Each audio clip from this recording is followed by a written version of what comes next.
Hoje nós vamos falar sobre o controle da motricidade. Então, na aula anterior, nós vimos essa parte, né, as funções, né, e estrutura do músculo em si, e agora nós vamos para essa parte do controle, né, da função muscular, né, ou seja, da motricidade propriamente dita. Então, a aula ela vai ser composta, né? Vou basear ela nesse roteiro. No primeiro momento, eu vou retornar o conceito de unidade motora. Nós vamos discutir um pouco a ideia de que o músculo ele funciona como um órgão sensorial. Então, vocês viram a sensibilidade, agora a gente vai ver que o músculo também tem um órgão sensorial. Vamos falar dos reflexos medulares. Vamos falar da locomoção e postura, e aí a gente vai falar não só de reflexos medulares, mas também no tronco cerebral. Vamos falar dos padrões geradores de movimento, e nós desenvolvemos na nossa medula circuitos neurais que já são programados para executar os movimentos dos membros inferiores, dos membros superiores, da nossa respiração, do movimento dos olhos, da nossa face, né, e de alguns reflexos, como, por exemplo, o reflexo da deglutição. Depois a gente vai para o controle central do movimento. E aí a gente vai ver como é que esse controle ocorre em nível de tronco cerebral, principalmente do mesencéfalo e do bulbo, dos órgãos que nós chamamos, né, adjacente, que é o cerebelo e os núcleos da base, que vão permitir esse controle refinado do movimento. E aí a gente fala, né, do controle voluntário, ou seja, a tomada de decisão para executar o movimento. Olha, a gente pode perder todas essas questões aqui, da locomoção e da postura, dos reflexos medulares, por questão de lesão, né, medular. E hoje existe toda uma técnica que já aplicada, inclusive na clínica, que é o que nós chamamos de interface cérebro, máquina, no sentido de máquina ao computador, para executar determinados tipos de movimento ou auxiliar no desenvolvimento de alguns comportamentos. Depois dessa parte, nós vamos comentar com vocês na parte final da aula um pouco quais são as pesquisas que nós estamos fazendo aqui na UFRN sobre o controle da motricidade, que tem a ver com motricidade, e finalizando, né, falando sobre o exame clínico da motricidade. Tá? Já discuti um pouco na aula anterior e vamos finalizar um pouco hoje. Então, quando a gente fala do controle da motricidade, eu vou ter, né, como aqui a saída, o meu órgão efetor, o músculo. Então, eu tenho esse controle lá no nível da medula, vou ter o meu motoneurônio, e aí o motoneurônio com o órgão efetor, que é o músculo, vai formar a unidade motora, que é a fundamental. Acima da medula, nós temos o tronco cerebral. Acima do tronco cerebral, nós vamos ter o córtex motor. Só que o córtex motor, onde eu tenho o neurônio, né, a principal, o neurônio piramidal, que está lá no córtex motor, que vai agir direto, né, no neurônio motor, que está aqui, neurônio motor inferior. Mas esse, né, motoneurônio superior, ele está sobre a modulação de áreas frontais, que são áreas de planejamento e de avaliação do comportamento motor. Então, isso aqui, para ele ser ativado, eu preciso ter essa avaliação. E essa avaliação ela é feita em um planejamento da execução do movimento a partir de informações do cerebelo. O cerebelo está recebendo informações sensoriais do músculo, de outras áreas vestibulares, de outras áreas sensoriais, como o sistema vestibular, o sistema auditivo, o sistema visual, etc. E também sobre os núcleos da base. Então, tudo isso, né, é que vai ter o controle. Então, nós vamos olhar desta forma. Ontem nós vimos esta parte aqui, que vamos fazer uma revisão breve, né, sobre a unidade motora. Então, quando a gente fala da unidade motora, nós estamos falando do motoneurônio inferior, e seu axônio e suas ramificações nas suas unidades celulares. Então, aí eu tenho a minha unidade motora, que pode ser unidades motoras pequenas, né, ou unidades motoras grandes. Na terminação dessa unidade motora, a gente tem a junção neuromuscular, ou aquilo que nós chamamos também de placa motora, né? Certo? Aqui eu tenho a minha placa motora, né? Então aqui eu tenho a liberação do neurotransmissor, que vai agir sobre os seus receptores. Esse neurotransmissor é acetilcolina, vai gerar um potencial da placa motora, que se soma, gera potencial de ação, que se propaga pela membrana, pelo sarcolima, vai até os túbulos T, ativa os canais de cálcio, né, dos túbulos T, que são canais dependentes de voltagem, e ativa canais de cálcio do retículo sarcoplasmático, liberando o cálcio. Esse cálcio então difunde, né, saindo, né, do retículo sarcoplasmático, né, em grande quantidade, se liga, né, à troponina C, né, na molécula de actina, do filamento fino, fazem as pontes ao deslizamento, e isso é que provoca a contração. Este é o processo de chave, né, que a gente tem a excitação pelo neurônio motor, né, e aí a gente tem um acoplamento desses dois filamentos e a contração em si. E a unidade motora, né, ela vai ser definida como o motoneurônio e as diversas fibras. Então, esse conjunto, além dele a gente poder classificar em unidades motoras pequenas, unidades motoras grandes, isso vai definir, né, em termos, né, de que eu tenho a capacidade de fazer um movimento mais refinado. Essas unidades motoras também elas podem ser classificadas conforme a velocidade de contração, a intensidade da força e a capacidade, né, que a fibra muscular se contrai e pode se manter contraída por mais tempo. Isso vai depender de vários aspectos. E aí a gente já tem uma coisa importante, que os motoneurônios não são idênticos, não são os mesmos. Então, diferentes tipos de motoneurônio. Aqui a gente tem 3 tipos de motoneurônio. Aquilo que nós chamamos de motoneurônio alfa. Tá?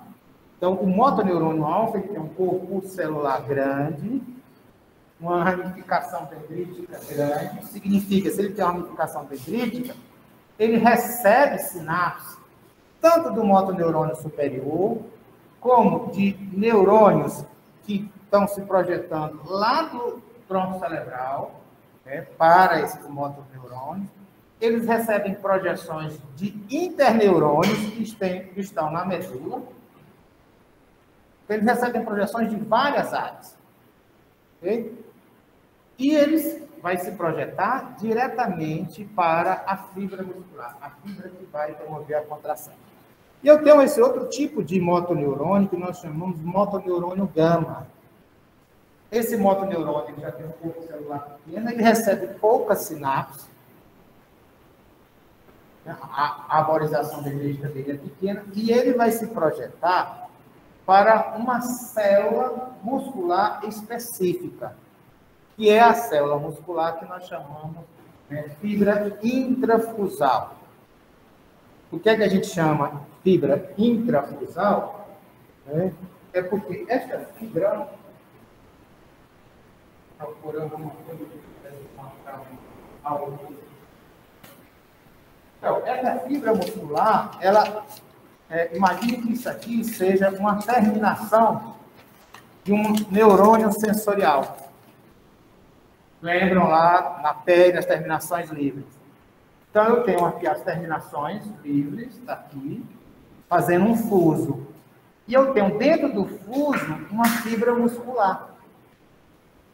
Uma fibra muscular fininha, tem sarcoma, essa fibra muscular, mas ela é bem fina. E ela está dentro do fuso. E esse fuso é a terminação do axônio de um neurônio sensorial. Tá? Então, essa fibra muscular, ela é inervada por esse motoneurônio gama. Então, veja, essa fibra intrafusal, ela é inervada pelo o motoneurônio gama, e ela não é que ela seja inervada, ela tem, né, esse, né, arcabouço, né, esse fuso, que a gente vai chamar, por fora dela, que é uma terminação de um axônio de um neurônio sensorial, né, de um neurônio ganglionar. A gente também tem um outro tipo, que em um número bem menor, que são neurônios, motoneurônios beta, e eles têm essa propriedade de inervar as duas coisas, né, como unidade motora. Né? Vai inervar tanto as fibras musculares intrafusais como as extrafusais. Mas cada fibra muscular, nós já vimos que eu tenho a fibra intrafusal e a extrafusal. Tá? As fibras extrafusais, que são as fibras que vão serem responsáveis pela contração propriamente do músculo, né, é o que nós vamos comentar aqui. E a gente classifica ela em 3 tipos. Então, veja, aqui o que eu tenho, né, é nesse gráfico, aqui no eixo Y, eu tenho força. Né? A força aqui tá, é a EG, né? E aqui no eixo Y eu tenho um tempo. E o que a gente tem aqui, onde tem essa seta, é um momento que eu dei um estímulo de mesma intensidade. Esse estímulo eu estou dando aonde? Eu estou dando um estímulo no axônio do motoneurônio. Então, é como se eu tivesse isolado a célula muscular, a fibra muscular, e eu tenho um axônio aqui e eu vou estimular. E aí eu tenho uma medida, né, um dinamômetro medindo, né, a contração dessa fibra. E aí o que eu vou registrar é a força, é o quanto que tem de força. Tá? Então, imagine nesta condição aqui, olha, veja, esse tempo aqui é milissegundo. Né? Então, olha, daqui para cá, né, o que é que eu vou ter? Eu vou ter aqui 0, que é o momento onde eu vou dar o inicial estímulo, até aproximadamente 300 milissegundos. Tá? Então, quando eu dou o estímulo aqui, nesse ponto, eu tenho um tipo de fibra que é o que ocorre? Ela desenvolve uma força muito grande. Olha, ela vai de 0 até aproximadamente, né, 50 G. Depois, né, retorna. Eu dei só o estímulo. Pum. Aí aqui eu dou um outro tipo de fibra, a força que ela exerce é muito pequena, é aproximadamente 5 vezes menor, vai só a 10 G. E um outro tipo de fibra, né, muito pequena, aproximadamente 2 G. Então, um único estímulo. Bom, aí essa fibra contraiu, provocando, né, esta força de 50 G. No outro tipo de fibra, só provocou uma força de 10 G, o mesmo estímulo. E a outra provocou só 2 G. Então, agora, né, o que é feito nesse segundo aqui, é que eu vou dar vários estímulos com o objetivo de tentar identificar nesta fibra qual é a força máxima.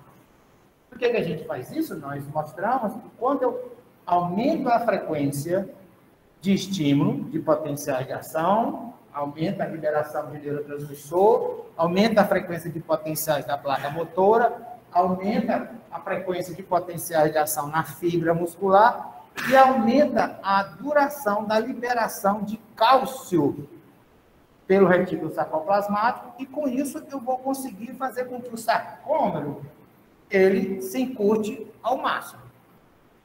Tá? E aí o que a gente vai ver é, tá, aqui eu só tive uma única contração. Aqui eu vou ter a contração, né, de todos os sarcômeros dessa fibra muscular e o máximo possível. E vou ver, quando a contração máxima, qual é a força exercida. Na verdade, eu vou ver a força máxima. Então, com isso, eu vou dar estímulo, né, de alta frequência. E aí, o que é que eu vejo? Olha, aqui, veja, eu só dei um estímulo, tá? É 300 milissegundos.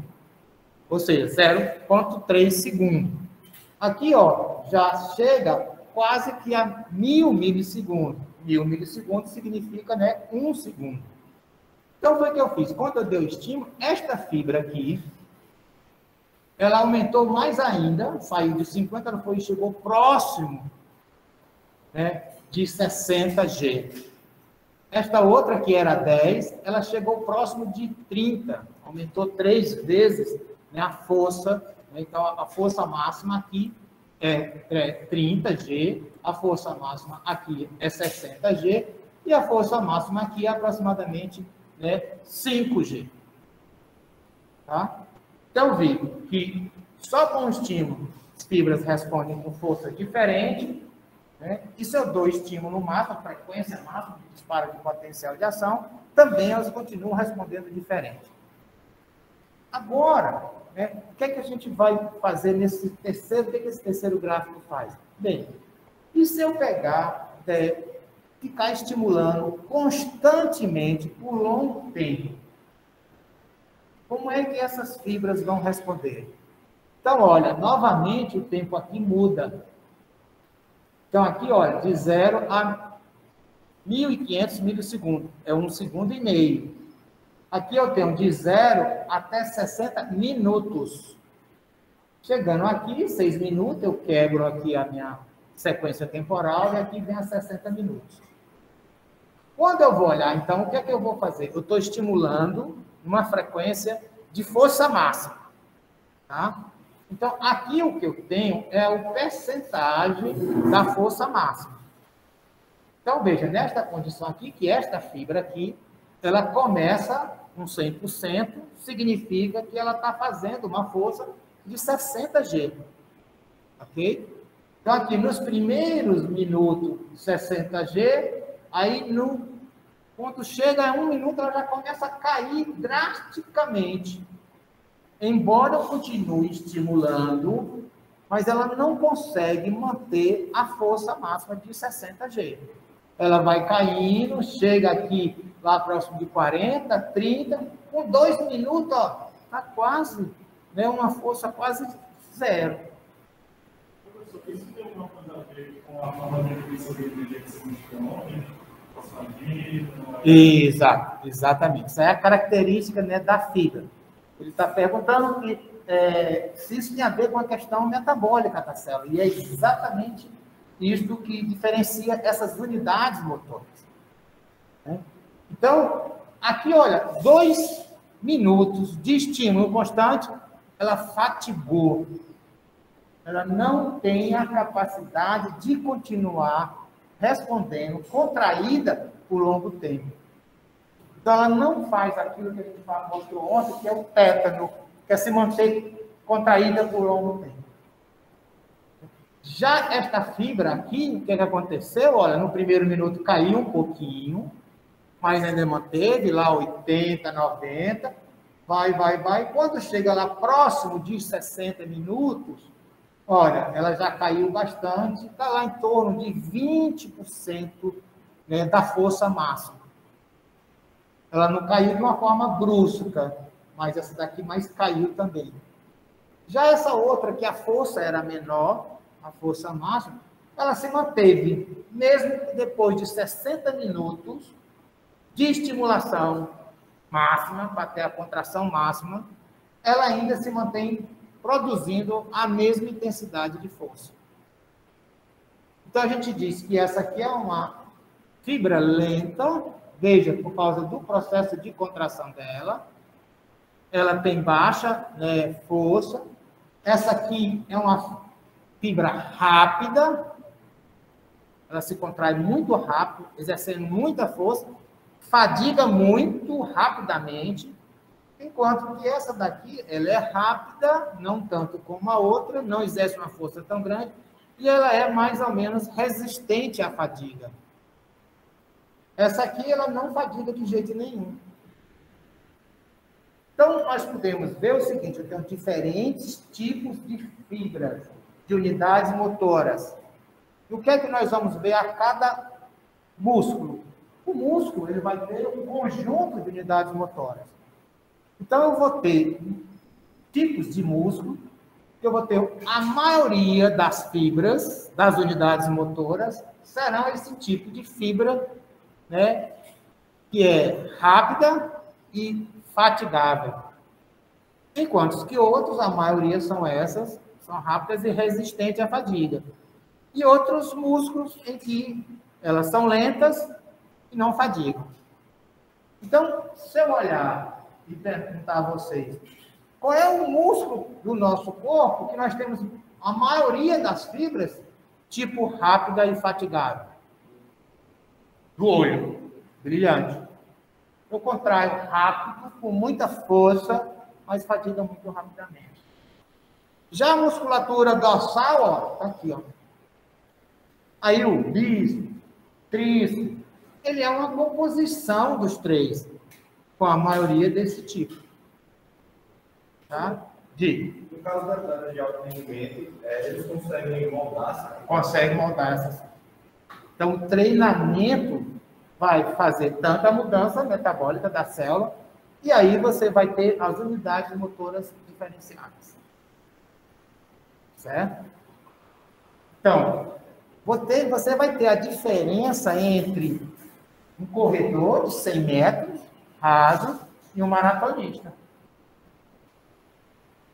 Então, no indivíduo que é um corredor de 100 metros raso, né, ele vai ter na musculatura das pernas muitas dessas fibras, dessas unidades motoras aqui com essas fibras, porque ele desenvolveu. E o maratonista vai ter muito mais isso aqui. Digo.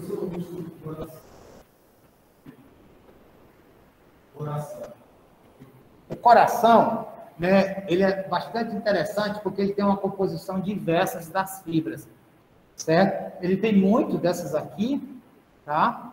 Dessas fibras de contração rápida, né? Ele se contrai e relaxa, né, rapidamente. E pouco dessas fibras aqui. Mas a característica estrutural da fibra muscular cardíaca ela é um pouco diferente da estrutura da fibra, né, esquelética. Mas a predominância dele, se for fazer uma comparação com a musculatura estriada esquelética, é isso aqui. Certo? A gente tem um músculo que é muito especial no nosso corpo, que é o diafragma. Né? O diafragma ele é um músculo meio maluco, né? Porque ele não é um músculo autônomo, mas ele não é totalmente voluntário. Né? Então, o diafragma ele tem uma distribuição grande de todas as fibras. Certo? Ele tem uma grande resistência, mas ele também, né, faz muita força e rápido, faz contrações rápidas.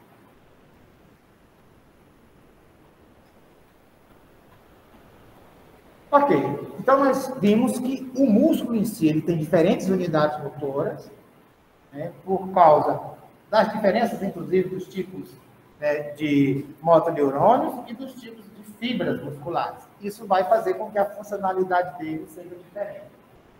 E, além disso, a gente ainda tem, em algumas articulações, o que nós chamamos de processo de antagonismo. Que nós vimos, por exemplo, né, nos membros superiores, que eu faço flexão e extensão, flexão e extensão.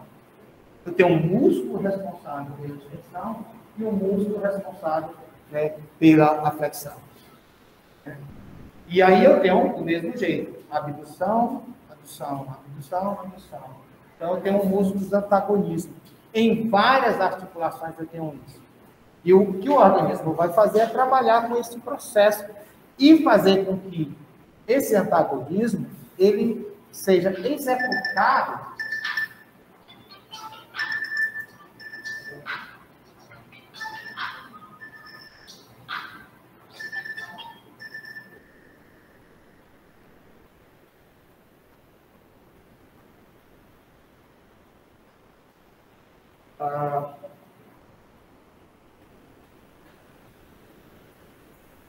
desculpa. Então, o que a gente tem? Esse antagonismo, o organismo ele vai ter um mecanismo de regulação para que esse antagonismo ele ocorra, né, de uma forma de manter o equilíbrio do movimento. nem a flexão seja rápida, descontrolada, nem a extensão, por exemplo, se eu pensar, né, no membro superior. Ok? Aqui a gente está vendo, né, aqui no caso a atividade, né, do bíceps, né, e do tríceps. Tudo isso aqui era quando, por exemplo, da prática de vocês, que o indivíduo coloca, né, 1 livro, 2 livros, 3 livros, 4 livros e assim sucessivamente, eu vejo um aumento da atividade, né, elétrica do bíceps, porque eu estou recrutando mais fibras, estou recrutando mais motoneurônios e mais fibras, estou aumentando, inclusive, a frequência de disparo, do potencial de ação, né, para manter segurando, né, o braço ficar na posição, né, semi-invertida. Mas o que a gente observa é que a gente vai gradualmente aumentando também, né, a atividade elétrica do tríceps. Embora eu não tenha controle central voluntário sobre o tríceps. O meu controle está só sobre o bíceps. E essa atividade elétrica é em decorrência do reflexo, que é isso que nós vamos ver agora, né, na nossa aula.